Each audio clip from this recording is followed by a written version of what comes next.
Welcome to this set of driving videos. This first one here is a Saturday in Ipswich, nice sunny day. We're just about to head out. The examiner has put the sat nav on the dashboard, set ready to go. First 20 minutes will be independent driving from the driving test centre. There's no sound recorded from within the car, so this is my retrospective commentary on what's going on. So we just had a little bit of a to and fro with the car next to us. Driver of that car was a little bit confused who's going to go first. They were there first, so the examiner shrugged shoulders and that people decided to move off first, so we followed on shortly afterwards. Come over to the gateway. It's quite narrow here, actually. The camera does do some weird optical stuff with distances and widths of things and speed as well. But it is quite narrow there. You want to be careful if there's a car coming in. You want to wait for the car going out, really. So we come out of the estate here, following the other learner car. Try not to get too close. No idea what they're going to do. We're going to be turning left at this first roundabout. So we're on the mirrors on the signals. They're going the same direction. Looking ahead at the roundabout to see what's coming. Nothing's there today, nice and quiet. Off we go. Come round this bend here. And the examiner's at this point making some chit chat. Standard DVSA stuff, what you do be doing today if you weren't on your driving test. Some of them are a bit more robotic than others. This one was particularly affable with everything, and was even asked, we'll go for our first show me question, if you like. You show me how to wash the rear windscreen. Where the people wash the front windscreen. Easy mistake to make. It is one of the other show me questions, so the examiner said thank you very much and moved on. No fault was recorded. There's a bunch of speed bumps down here and all sorts of stuff going on. Normally on a weekday, not too much traffic about on the weekend. So just got to be careful not to remove examiner's fillings over these speed bumps. They're quite hard to spot, actually. They're quite narrow, but there are some bollards on the right-hand side and the left-hand side of the road where they are. This is an automatic test, so we haven't got any clutch issues to deal with. There's one of the speed bumps. It's quite a long straight road here. Some of you may recognise it from emergency stop. I quite like this road for emergency stop because it's A, straight, B, well sighted, and C, not very heavy trafficked. So we're coming up to the bend in the road, small mini roundabout ahead of us. We always want to make an effort to go around the mini roundabout, not over it. Still a roundabout, so we still go round and about. Make a bit of an effort. People here makes quite a considerable effort, almost too much of an effort, if I'm honest. But definitely we weren't going over the white painted area at all. Straight into Ravenswood roundabout. We are going third exit, so we need the right hand lane on approach. Now, this particular pupil did fail their previous test, and it was for taking an unsafe gap on a roundabout. So understandably, we're quite nervous about this one. Car in front's pulled away, going the same direction of us by the look of it. So we move to the mouth of the roundabout and wait for our safe gap. And this is quite a long wait, but legitimately there were no safe gaps at this point. To our right, we've got obviously the exit for the estate. We've got the entrance from the dual bit of road that runs from the ring road, and we've also got the traffic coming from Nacton Road where we're going, and also the traffic coming from the Ravenswood estate itself coming around, both of which are not very well sighted from that position. So we follow the roundabout round. It does a nice spiral here, so we're just spiraling out. We're looking out for these keep clears. There's a couple of them on the road there that are just badly marked. We're mirrors and signal, and we are off. No drama at all. Bike lane on the left, dashed so we can cross it if we need to. Set of pedestrian lights coming up, quite often used because it's between two retail parks either side of the road there. And there's a right turn there which has a yellow box for the traffic coming the other way. Again, we've still got the bike lane here, still broken. We've got bus stops, we've got car dealerships on the right, we've got petrol stations up here, we've got houses, driveways, and all of these things going on today. Relatively light traffic, but we are on the bus route. It's not uncommon to be behind the bus here, and to be perfectly honest, you're not really going to get around one. So you can be stop, start down this road. Coming up off to our right is another driving test route. I suspect this is where the other vehicle that was in front of us at the test centre ended up going. But there's a turning lane in there.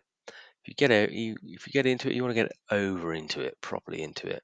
Otherwise, you're blocking this road. We'll come up to a set of traffic lights where there's two lanes on approach.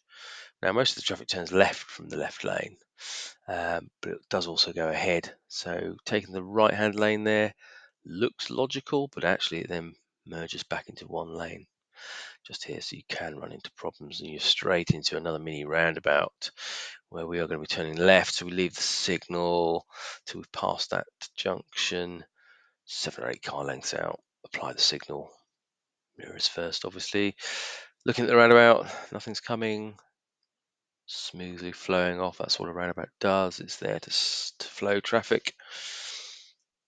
And we're looking down this road, take a good look down. New road, new mirrors, so get a good look at all the mirrors as well. So he's followed you out. Park cars left and right. It's relatively wide, so easily a 30 miles an hour road. Being careful of these parked cars, watching out for activity that's going on around them.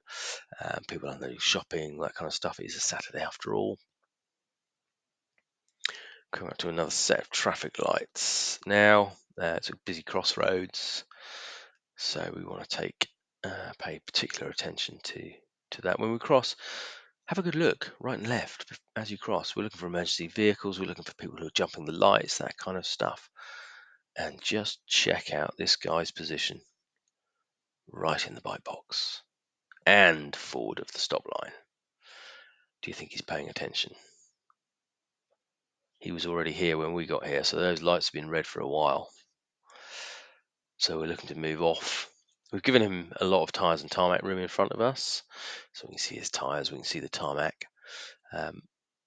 If that's there in front of the red light, it's not unusual for somebody to put the reverse lights on and come back and realise their mistake. So if you're too close, bang.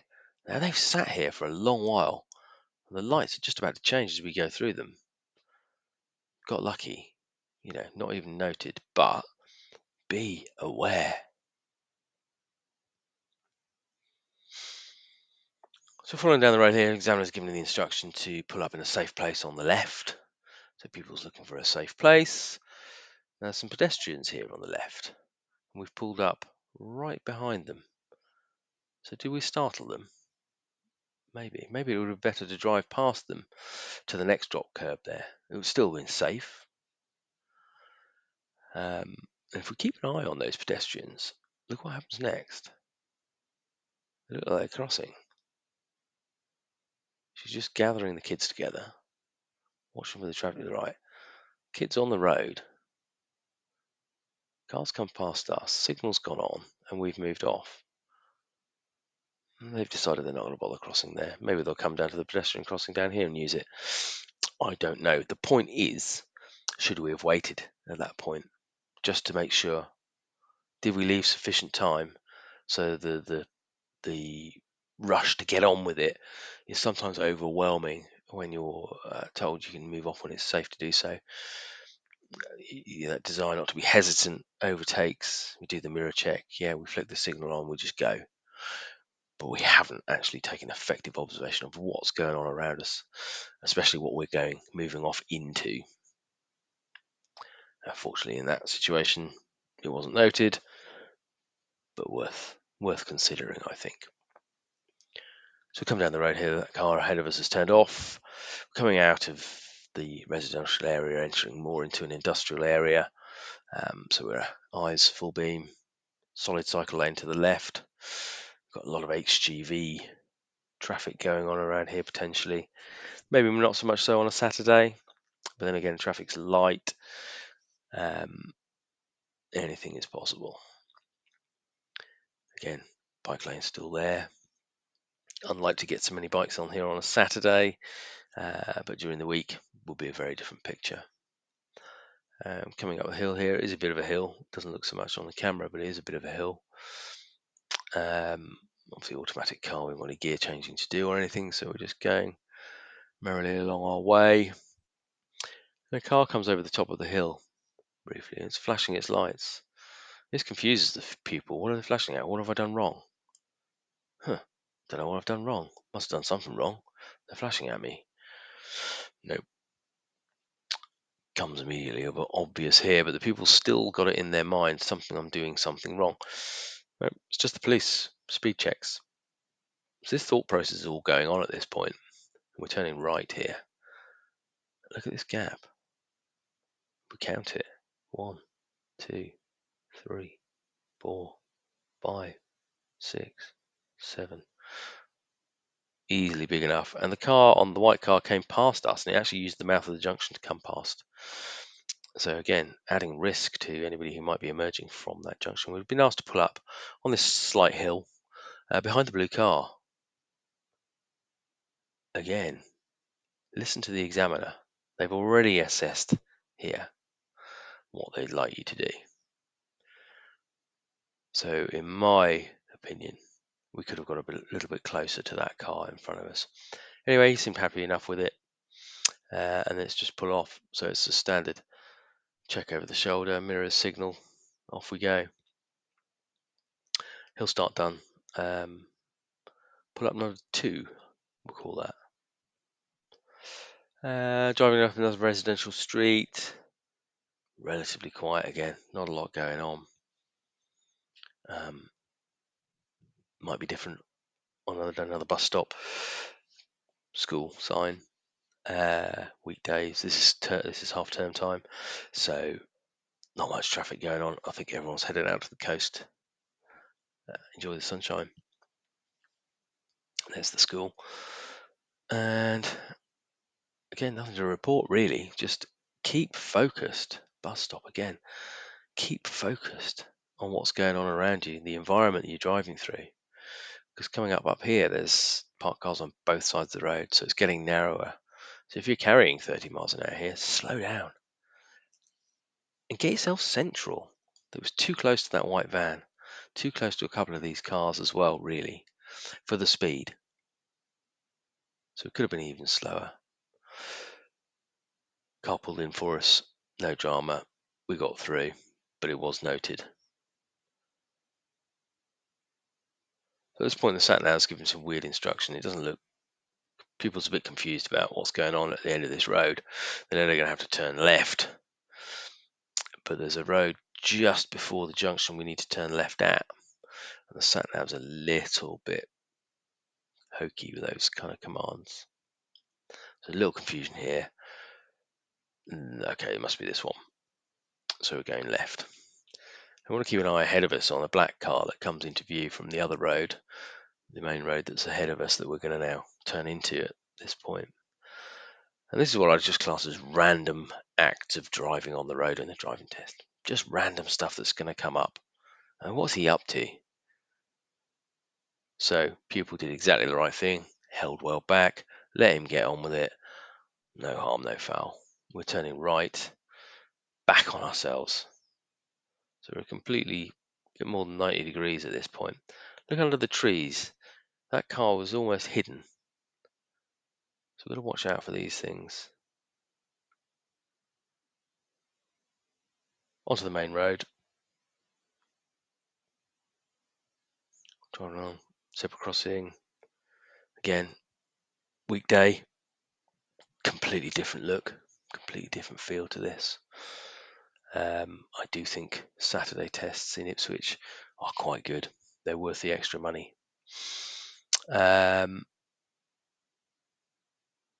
We haven't actually been over 30 miles an hour to this point. So we're taking the next road on the left. And as we've come around the corner here, we're just positioning out to get around this parked car that's at the end. Examiner spotted the car ahead of it, asked to pull up on the left behind the bronze-coloured car, chocolate-coloured car, whatever colour that is. Ignoring the drop curbs on this occasion, which the pupil does here. I think examiner was maybe wanting to be a little closer for that, but this was the brief. Was ignoring the drop curbs, and there was 2 of them, so why wouldn't you? If they want you to move further forward, they'll just say, just move forward. We need to be closer to this car in front.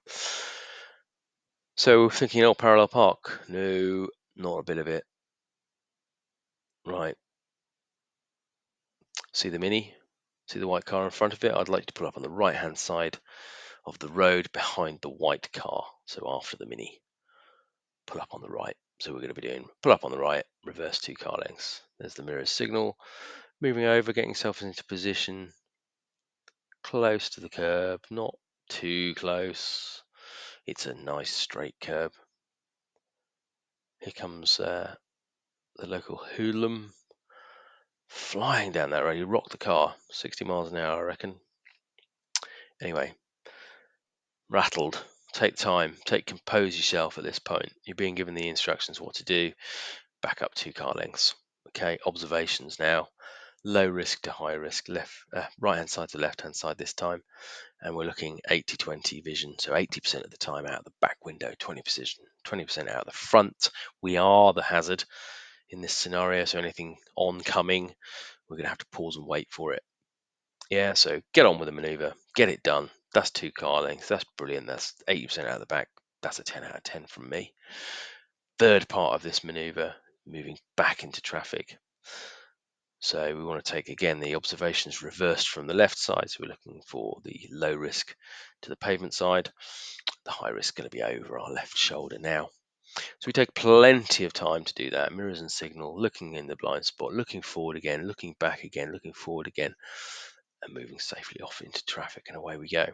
Again, busier day, that might be slightly different. Especially down this road, we've now got the meeting traffic situations to deal with, so we might be dancing in and out of these cars, trying to assess what other cars are doing and doing the opposite. Come up to a set of traffic light. There's 2 cars waiting at the front of it, and there's a parked car in the 3rd position, really. So we need the 4th position, which is here. Unfortunately, the people didn't do that, and yet again, this proximity issue raised its head this time, because of the previous, and also because of this in isolation. This was a driver fault at this stage. It was borderline a serious fault. We were that close. Nicely moved out though, away from the car first, and then back in. The lights have already changed, so now we're at the traffic lights. So we're going to be here. Yeah, that did 2 cars through there. We're going to be sitting here for a little while.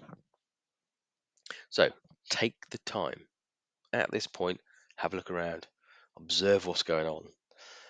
Got a bike lane to our left, and we know there's a load of parked cars behind us. As a cyclist, I'm coming down the right hand side. I'm getting to the box in front of you.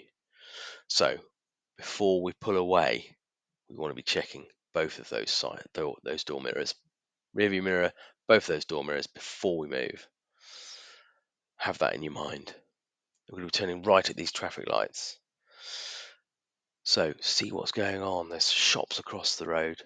There's houses to the right. It's fairly constant flow of traffic. There's sets of traffic lights either side, obviously. So cars are waiting there. So when we leave from this position, head to the middle, we're going to turn. It's not marked on the road here, but we're going to take a rightward position Probably take priority over anybody that's coming ahead of us if the lights are phased that way. I'm not totally familiar with the phasing of the lights here, but you could end up with nose to nose with whoever's coming on from the supermarket side opposite. So we might want to take that driver's side to driver's side approach, which is pretty much what we've done there. Kept it wide. Round we go into the new road, new mirrors, center mirror, right mirror, normal driving, making sure nothing's jumped the lights and come through. Like our friend in the blue Fiesta, he's local, he's round here. Um, yeah, keeping your eyes open, keep your wits about you, keep on those mirrors, keep checking. We're coming up to towards the end of the independent drive now. It's been nearly 20 minutes. So we can see on the map on the screen that the blue line is running out. We're nearly there. We haven't quite got the end of it, but it's coming up. Examiner's actually preempting it at this point. So we're coming to the end of the independent drive. Just like to pull up on the left side of the road in a safe place. So we're looking up the road, looking for our safe place after.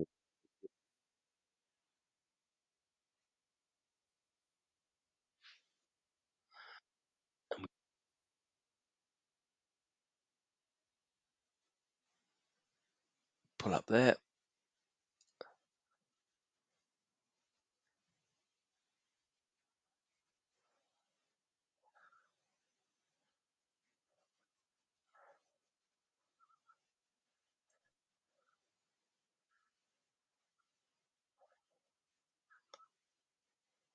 And away we go again.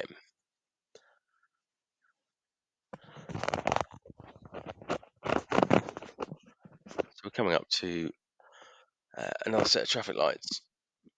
We're looking at the car ahead that's waiting at those traffic lights. Where is he positioned? In the bike box. Must be an Ipswich thing.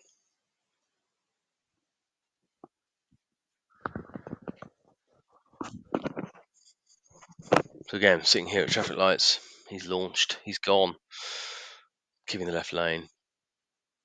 We're going up and over the bridge, down the other side, heading toward a roundabout. Going to be turning right. That's the third exit. Just getting ourselves to the right-hand side of the road. Obviously, all on the mirrors. Here we go. Looking at the traffic to the right. Nothing there. There we go. Mirrors signal. Moving off. Gassing on. We're moving into 40-mile-an-hour road at this point.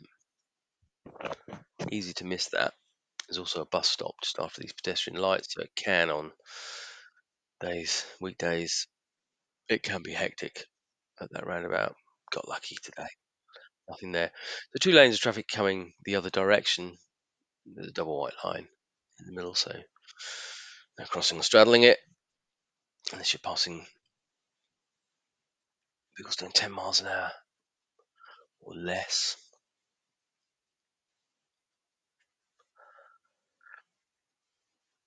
So we got up to. So this is about the maximum we've actually got to on this particular route. It's a 40 miles an hour road. We're almost there. Coming up to another roundabout at the bottom of this hill here. Sainsbury's on the left. So we need the right hand lane just after the traffic lights here. Mirrors, signal, moving over to the right hand lane. Splits into three at this point, and we're taking the third exit.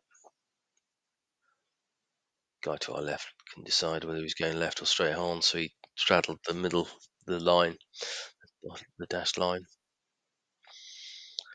And there's our gap. In we go to it, watching this green car from the left. He's coming. Ooh, and he's gone straight off. It's wide enough at that point, so People did pause slightly, which is great. Moved back into a 30-mile-an-hour zone now. Just didn't see it quite from underneath the bridge. Running up the hill. 2 lanes now opening up. 1 for going right ahead. So this roundabout has 2 lanes going ahead.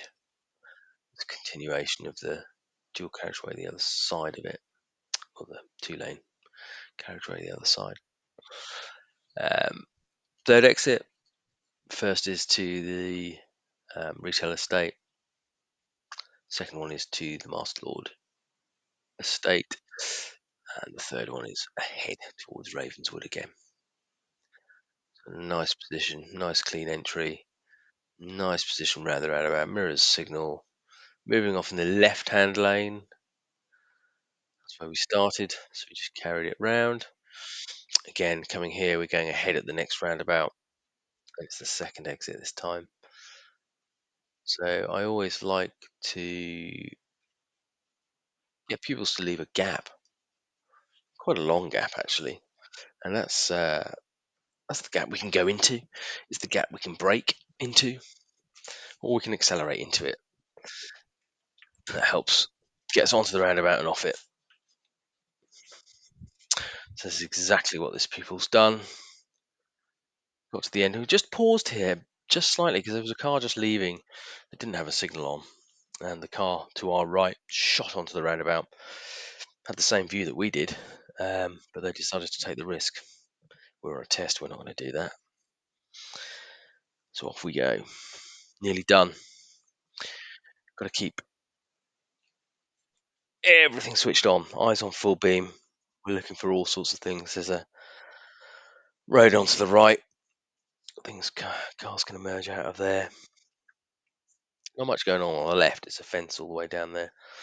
So not going to have any hazards there, but we've got plenty of them to the right. 30 miles an hour down here as well. So it's changes of speed. Just got to be aware of them. Picking the left lane, going the first exit. Having a look for the roundabout early. Seeing what's on it. Nothing at the minute. There's something emerging, a little red car coming. Gonna have to just slow. So we rushed into that a little bit. We could have taken our time a little bit more, slowed up a little more, let that car pass, and we could have kept flowing onto the roundabout. Anyway, we're almost back. I guess those thoughts are at the back of the mind, but keep them there. Keep every single one of these roundabouts should be the same process. Coming up to another roundabout, yet another one. If you don't like roundabouts, don't do your test in Ipswich. This one's only a little one. Really easy to straight line though. Don't keep to the left. This is extreme left, but keeping to the left. Mirrors and signal off.